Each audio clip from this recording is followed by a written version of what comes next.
how U.S. foreign aid is often perceived as a tool for geopolitical control rather than genuine humanitarian assistance.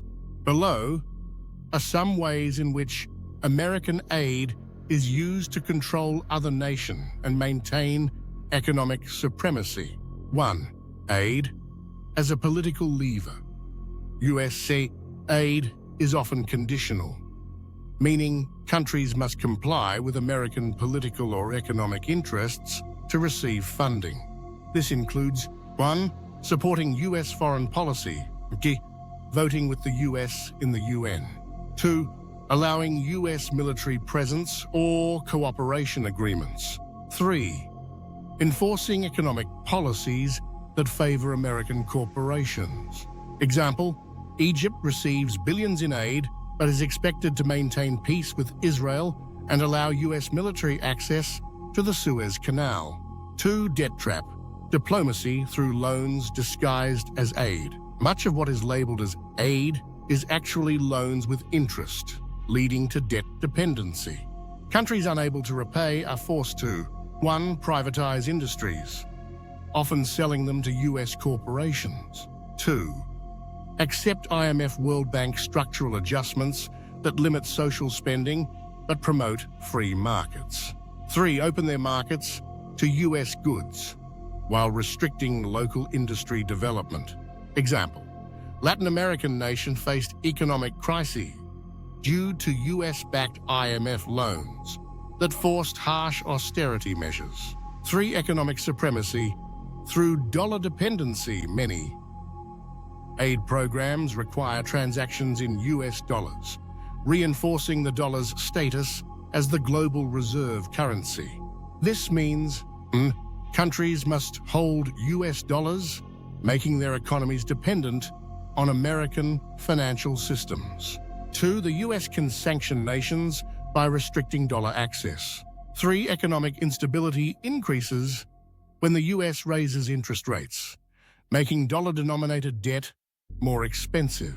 Example, Venezuela and Iran struggled after U.S. sanctions cut them off from the dollar-based financial system. 4.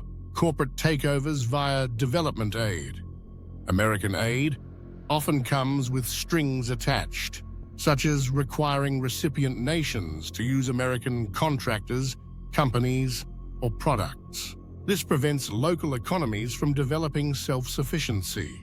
1. U.S. agricultural aid sometimes floods local markets with cheap goods, destroying local farmers' businesses. 2. Infrastructure projects funded by aid are often built by American firms, profiting U.S. corporations more than the recipient country. Example, Haiti was forced to accept subsidized U.S. rice, which wiped out local rice farmers and made the country dependent on American imports. 5. Military influence. Through aid, many countries receive military aid in exchange for allowing U.S. military bases or aligning with U.S. foreign policy. This turns recipient nations into strategic pawns in global conflicts. 1. The U.S. uses military aid to prop up friendly regimes, even if they are authoritarian. 2. Weapons supplied via aid-fueled conflicts that ensure continued dependence on American military support.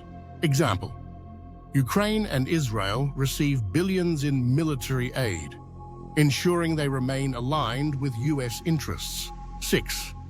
Selective humanitarian aid. U.S. aid is not always given based on humanitarian needs, but rather on strategic interests. 1. Allies receive generous aid, while those opposing U.S. influence face neglect or sanctions. 2. Disaster relief is sometimes withheld or delayed for political reasons. Example, Cuba and Venezuela have faced economic blockades, while countries with worse human rights records, like Saudi Arabia, receive billions in U.S. support.